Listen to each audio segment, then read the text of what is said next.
Hey everyone, a quick announcement before we begin.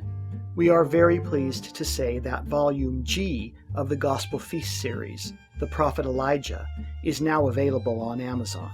The tribes of Israel consider Elijah to be one of the greatest servants of God to have ever walked the earth. Many Jews believe that he is the greatest. Considering his very high esteem, it is incomprehensible that we know so very little about him. Stop and ask yourself, who were his parents? Where was he born? What tribe of Israel did he belong to? Where did he get his authority? Which priesthood did he hold? Why was he taken up by the Lord so that he wouldn't die? What did he do to earn this blessing? Where was he taken? Where is he now? Why was he promised to return to earth before the Lord's return? Why him? Why is he the only prophet begged to come back every year at Passover? Believe it or not, we know the answers to all of these questions. And so, it's time for another feast into the Word. It will be another feast that you will never forget. Now back to our show. This is the Gospel Feast podcast for those that need a little meat after the milk. It's time to feast on the Word.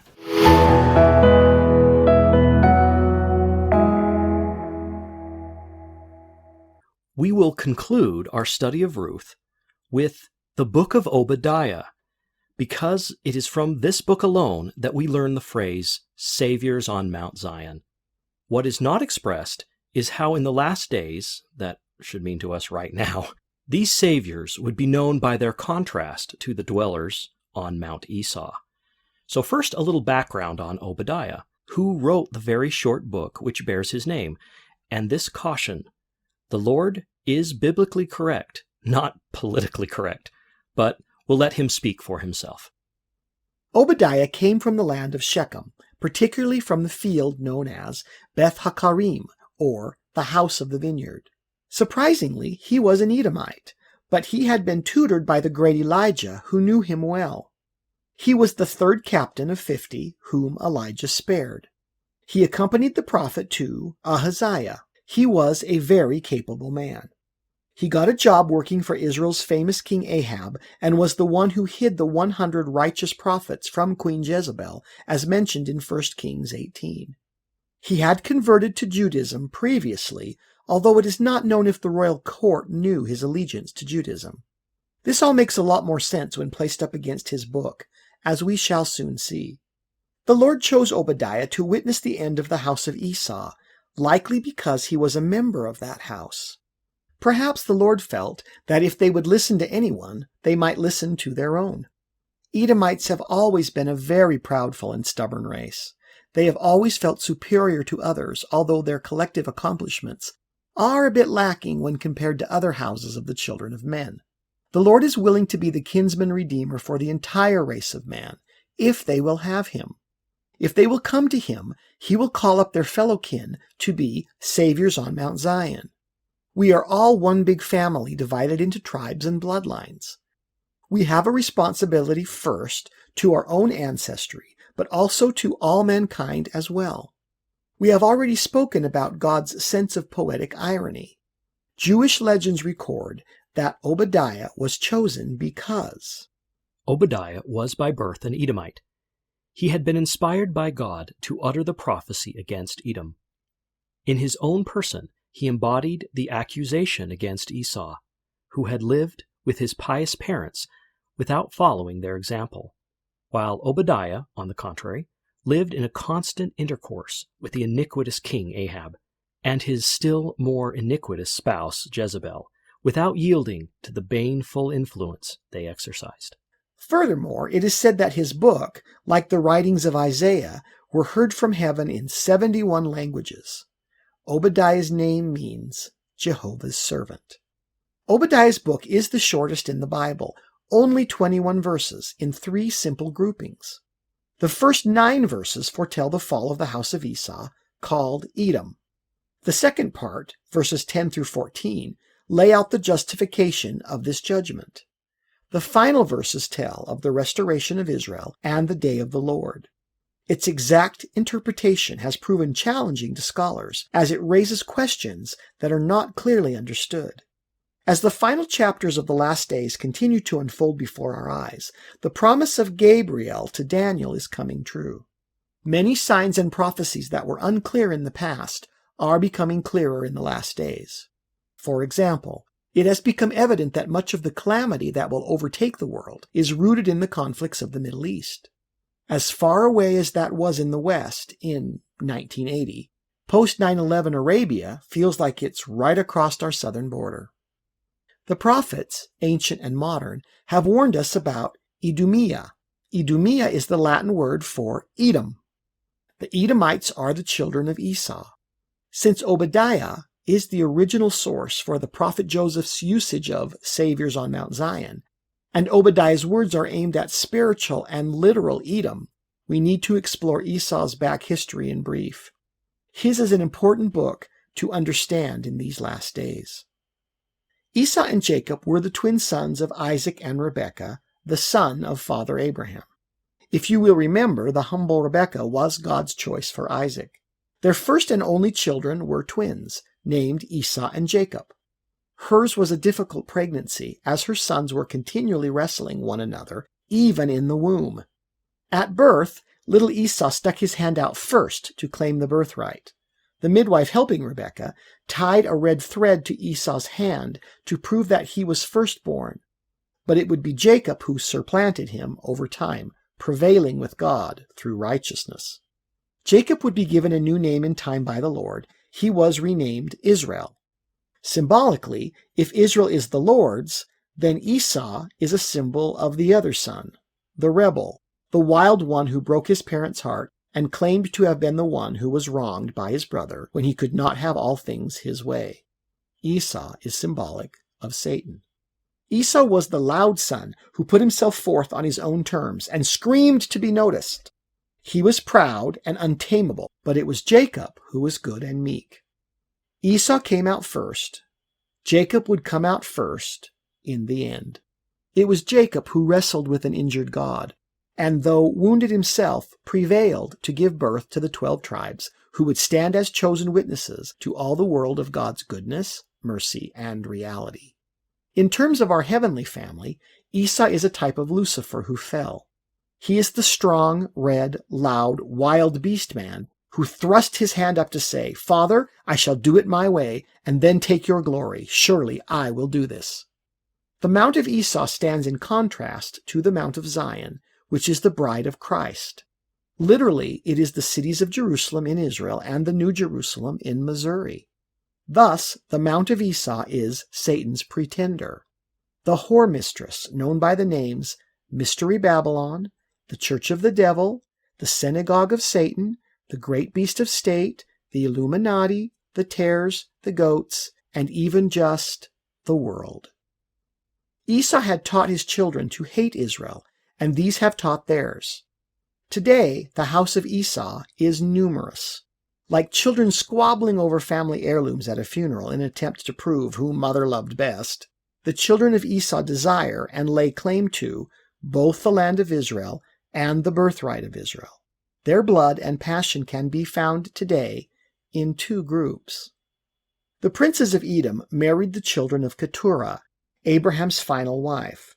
Today they make up the ruling houses of Arabia. It was a common quirk in these houses for a subset family or even a related house to rule over a clan. You may remember that in Moses' day, the Aramites took one of the sons of Moab to be their king. It was a way of keeping jealousies, so natural in families, in check. You can't say that your Uncle Esau's clan got the better of Uncle Jacob's clan if you bring a Frenchman in to be an impartial king. The problem was that these Edomite rulers brought their agendas and hatreds with them as well. Today the House of Esau rules over the houses of Ishmael in the desert kingdom of the Middle East. These royal houses still wear the red headscarves of their family clan, in remembrance of red father Esau and his birthright sting. They would also work their way into Rome and into the secret combinations that are causing the world such grief today. Isaiah speaks of the rivers of oil that would flow from Esau's land. Obadiah talks about their lofty and impossibly high towers.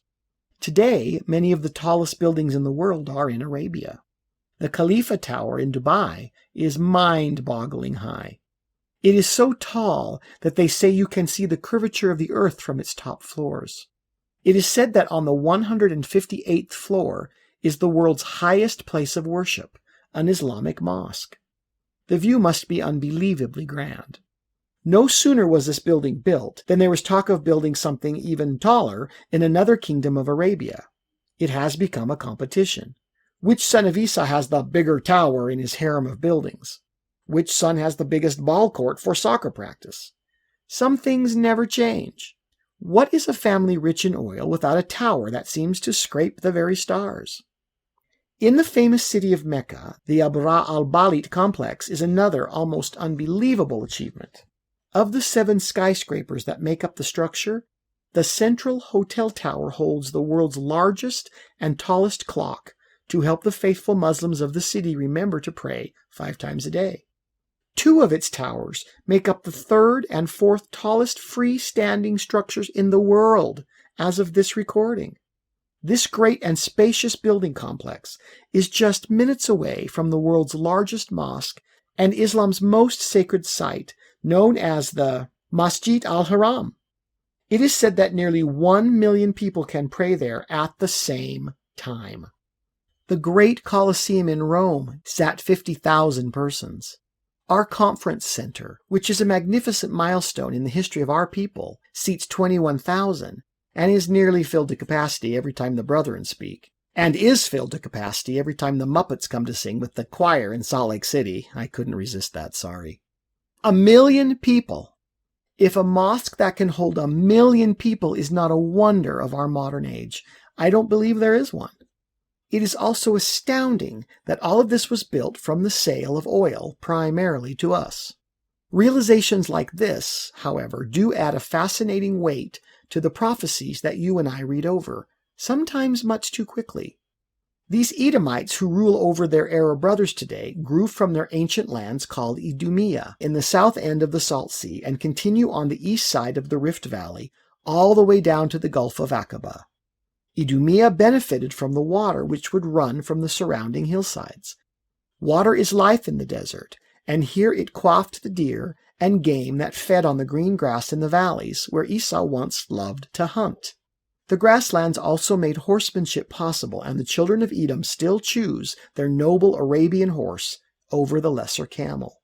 Today, Idumea still smells of the dew from lush green pasture grass, such as clung to the hairy arms of Esau. Father Isaac knew him when he caught the smell of my son Esau, which is like the smell of a field that the Lord has blessed. Esau's hillside rivers would in time flow with petroleum, called pitch and tar in ancient times. It was also the home of the desert beasts and owls.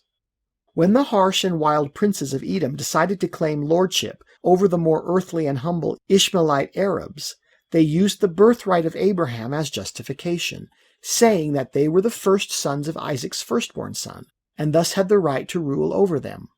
Furthermore, they argued that Abraham's firstborn son was Ishmael, so it all worked out in their minds.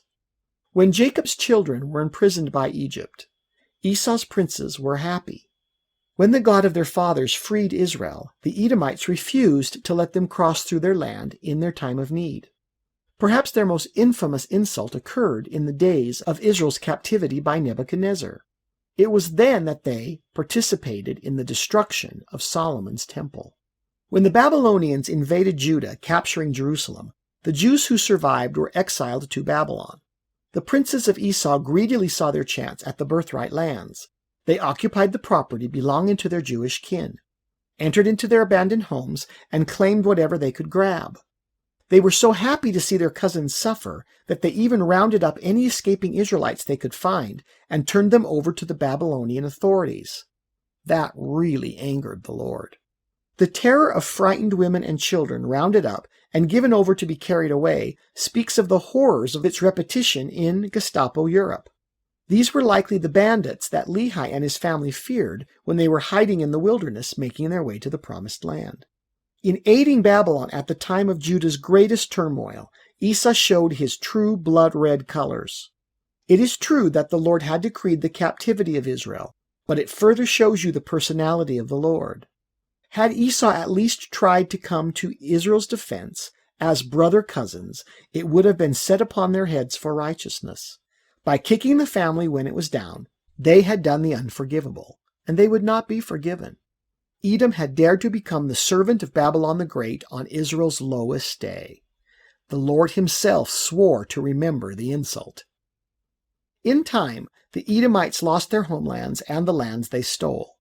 As they were busy taking over Judah's land, other peoples moved into their historic homelands. One example of interest here is the Nabatean nomad clan. They were an Arab clan from Ishmael's line. They had the particular belief that God was a block of stone carved with no visible markings. A stone without hands. Where would they have learned that? Their worship center became Petra, in the middle of Old Edom. They were particularly fond of large black stones. In time, they would adopt the Greek language, and their Petra in Edom became an important center of trade. Petra, like Peter, means rock, and the ruins of Petra cut into the rose-colored rocks is another wonder of the world. As Esau merged or forced their way into the ruling houses of their various tribes, they quite literally went from cave dwellers of the hillside cliffs to cliff carvers of the dunes, to finally living like eagles scraping their wings upon the seeming bottoms of the stars. There is one more thing to know about Edom in the last days that you need to know. A short history of the famous grandson of Esau, named Zepho. In the days after Joseph of Egypt was reunited with his family, a dispute broke out over lands with their cousins, the princes of Esau. We will explore all of this in another feast together. But in brief here, Israel's first cousin, Zepho, attacked the children of Israel in Egypt. Joseph, the vice-pharaoh at the time, had him captured and imprisoned. Zepho swore eternal revenge. When Joseph died, Zepho escaped and made his way to the African coastal kingdom of Aegeus. These were having a war with the city-states of the Italian peninsula. Soon Zepho proved himself a great warrior and was appointed a general against the Italian clans. He was soon successful there, conquering many city-states. When things quieted, Zepho tried to rouse his new friends to fight Israel in Egypt. When he grew tired of their refusals, he returned to Italy and seized them for his own. In time, he would forge all of the peninsula into one and become the founder of United Italy. Immediately, he chose 2 Italian men and trained them to help him lead. They were named Romulus and Remus. It is interesting to note that Zepho, in ancient Italian, means the she-wolf. Many centuries later, both Red Rome and Red Arabia would openly claim the birthright of Israel. We will save the rest for another feast, but it is useful to know this as you study the Lord's proclamations against Edom in the last days. They are the house behind the secret combination known as the Illuminati. We are ready to explore the Book of Obadiah, the shortest book of the Old Testament, the often quoted but rarely understood book of the prophet Obadiah, here extrapolated with interpreted commentary for your edification. The vision of Obadiah. Thus saith the Lord God concerning Edom. We have heard a rumor from the Lord, and an ambassador is sent among the heathen. Arise ye, and let us rise up against her in battle. This is Obadiah's vision. Hear the word of the Lord concerning the children of Esau. The Lord has sent out a rumor and an ambassador to the nations, saying, Mount up for battle. Let's go and fight the house of Esau together. Behold, I have made thee small among the heathen. Thou art greatly despised. Notice now, Esau, I have made you small among the nations, and they do not like you. The pride of thine heart hath deceived thee. Thou that dwellest in the clefts of the rock, whose habitation is high, that saith in his heart, Who shall bring me down to the ground? You are a prideful people from the canyon rocks, but your ego lies to you. You say your rock is Abraham, and your stone is Isaac, your father. You say you live in them. Yes, your home is high and strong, and you say pridefully that you are so powerful that none can bring you down. Though thou exalt thyself as the eagle, and though thou set thy nest among the stars, Hence will I bring thee down, saith the Lord. You are cocky like the eagles, sleeping at heights so great that it seems you can touch the very stars of heaven. But I can bring you down low. I am the Lord who says it. If thieves came to thee, if robbers by night, how art thou cut off? Would they not have stolen till they had enough? If the grape-gatherers came to thee, would they not leave some grapes? If anyone but me were to rob you, even in the night, they would take as much as they could carry and leave you something behind. Like when a thief steals into a vineyard grabbing the grapes you love, he always misses a few. I will take everything you have. See, you have nothing left at all. How are the things of Esau searched out? How are his hidden things sought up? Look at how you are ransacked. Every secret hiding place, every nook, every cranny you own. There's absolutely nothing left. You are totally destitute. Even your so-called holy places that nobody wants but you are gone. All the men of thy confederacy have brought thee even to the border. The men that were at peace with thee have deceived thee, and prevailed against thee. They that eat thy bread have laid a wound under thee. There is none understanding in him. Even your friends and brothers who you thought were in league with you are liars. They are going to push you to your very borders and there destroy you. They have lied to you even when they were sitting at your own table sharing the bread you gave them. They have laid a trap to hurt you, and you will not detect it in time. Shall I not in that day, saith the Lord, even destroy the wise men out of Edom, and understanding out of the mount of Esau? That day I will confound your smartest men. I will keep you from understanding the lies of your satanic temple. And thy mighty men, O Teman, shall be dismayed, to that end that every one of the mount of Esau may be cut off by slaughter. Your warriors, your Arab brothers, will be in horror when your religious beliefs kill every one of you. It is a great slaughter. Did you see? You have no one to save you. For thy violence against thy brother Jacob shame shall cover thee, and thou shalt be cut off forever. This is because of what you did to your brother Jacob. Are you embarrassed now? You were brothers. You shared one womb. He offered you peace and was willing to share all he had with you. You injured him for no good reason, and now you will have nothing forever. In the day that thou stoodest on the other side, in the day that the strangers carried away captive his forces, and foreigners entered his gates, and cast lots upon Jerusalem, even thou wast as one of them. Remember the day you stood by and did nothing as strangers came and carried away your brother Jacob by force. You watched as they entered Jacob's gates and divided up Jerusalem for destruction. You were one of those who did it too. He was your brother. But thou shouldest not have looked on that day of thy brother, in the day that he became a stranger. Neither shouldest thou have rejoiced over the children of Judah in the day of their destruction. Neither shouldest thou have spoken proudly in the day of distress. Jacob was your brother, and you pretended you didn't know him. You were happy and rejoiced at your own kindred's demise.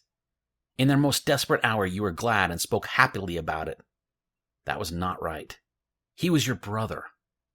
Thou shouldest not have entered into the gate of my people in the day of their calamity. Yea, thou shouldest not have looked on their affliction in the day of their calamity, nor have laid hands on their substance in the day of their calamity. You never should have been part of their terrible distress. You should not have been pleased to see your brother suffer. You should not have taken his treasures as your own when they were in distress. Neither shouldest thou have stood in the crossway to cut off those of his that did escape. Neither shouldest thou have delivered up those of his that did remain in the day of distress. You should not have waited by his escape route and captured him and turned him over to his enemy. You caused great suffering upon your own flesh and blood. For the day of the Lord is near upon all the heathen. As thou hast done, it shall be done unto thee. Thy reward shall return upon thine own head. I am a God who likes ironic punishments. I am a God who likes poetic justice. You did this to your brother in cruelty, and now I will show you what it is like to have your friends and those you believe to be your brothers turn on you. You will see what it is like to be betrayed by those who should have protected you. For as ye have drunk upon my holy mountain, so shall all the heathen drink continually. Yea, they shall drink, and they shall swallow down, and they shall be as though they had not been.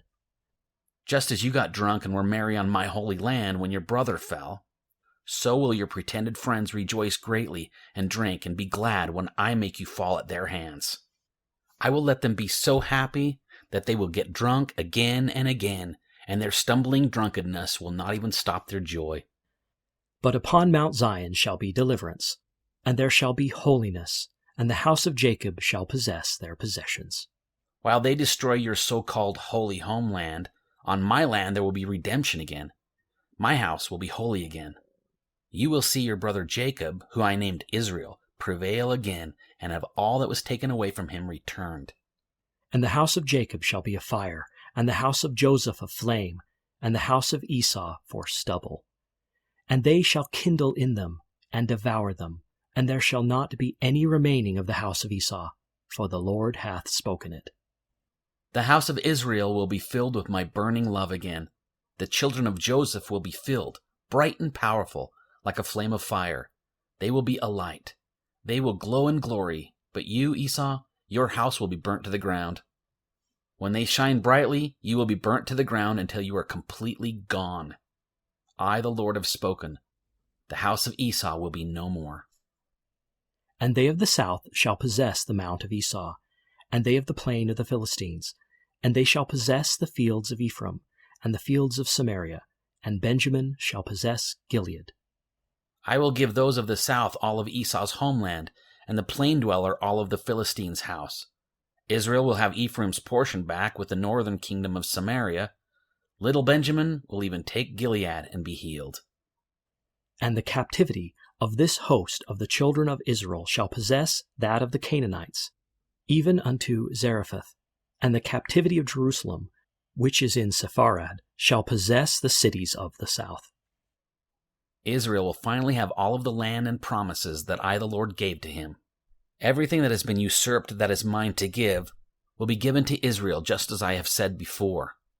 I will call him from the farthest lands, and he will return. And Saviours shall come up on Mount Zion to judge the mount of Esau, and the kingdom shall be the Lord's. And kindred redeemers will deliver the children of my bride Zion in her rightful place. The false whore shall be detected, unveiled, and found naked.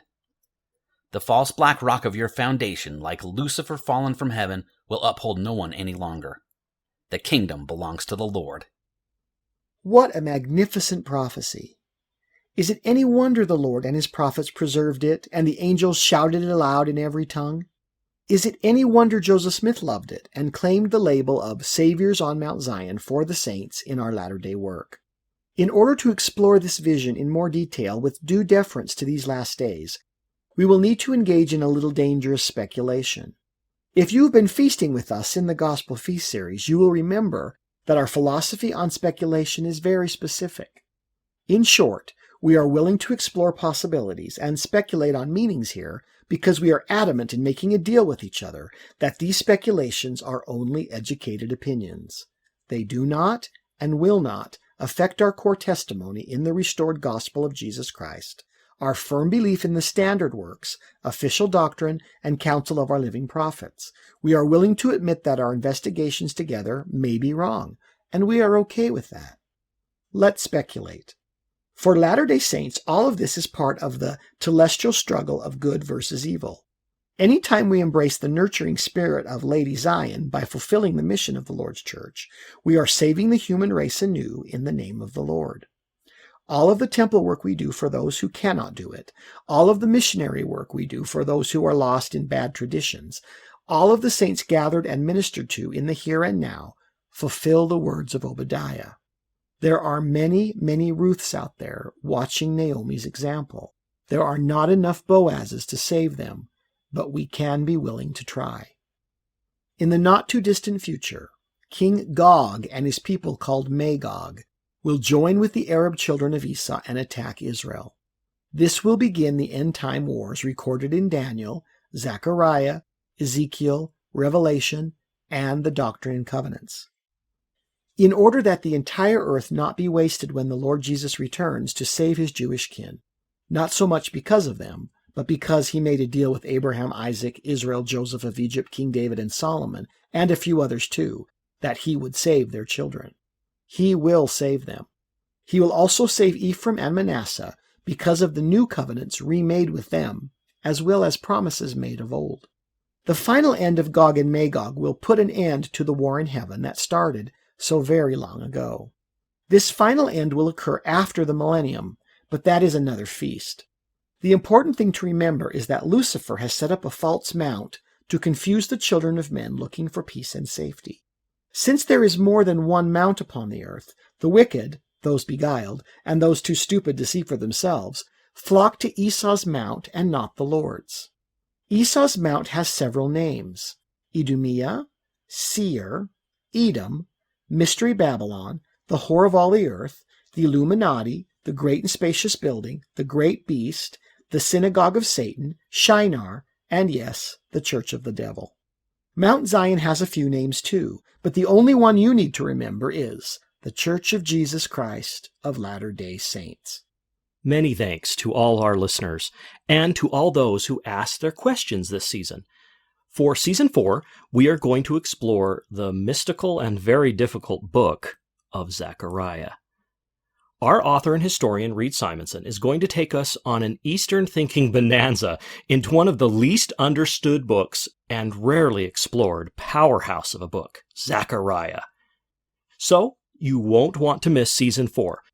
If you want to prepare for Zechariah, you are encouraged to read it in your own copy of the Bible, and we would hope a copy of the author's Zechariah and the Teachers of Righteousness. It's on Amazon or included with a Kindle Unlimited plan.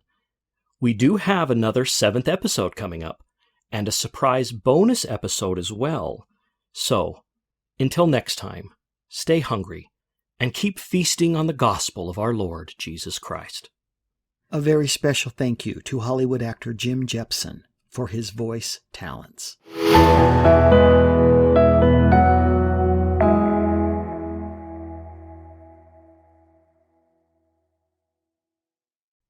We've had a slight delay in our planned production schedule, but never fear, we have more for this season. This would be a good time to hit the subscribe button on your podcast server so you won't miss a feast. We hope to be feasting again and very soon.